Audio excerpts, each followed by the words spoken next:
Master Jet, may inquiry lang ako about sa balance at renew ko sa GSIS Multipurpose Loan.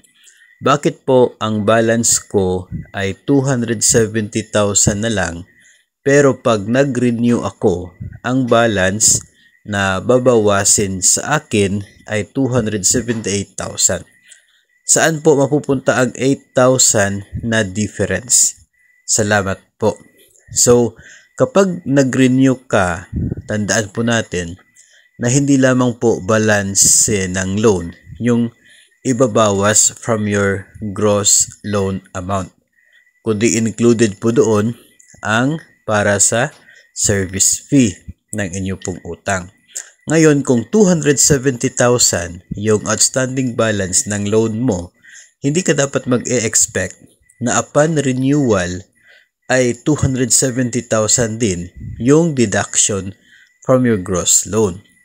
No, kasi nga ang deduction po diyan ay included na ang para po sa service fee. So talagang mas mataas po yung deduction compared doon sa outstanding balance ng utang ninyo. Para malaman po ninyo yung breakdown ng nasabi pong deduction kapag nag-apply ka ng renewal, i-click po ninyo yung Show Tentative Computation. Pagkatapos niyan, makikita po ninyo yung parang breakdown dyan, total deductions, kulay blue, yung figure, yung amount ng total deduction. I-click ninyo yung amount na kulay blue at lalabas yung breakdown niya.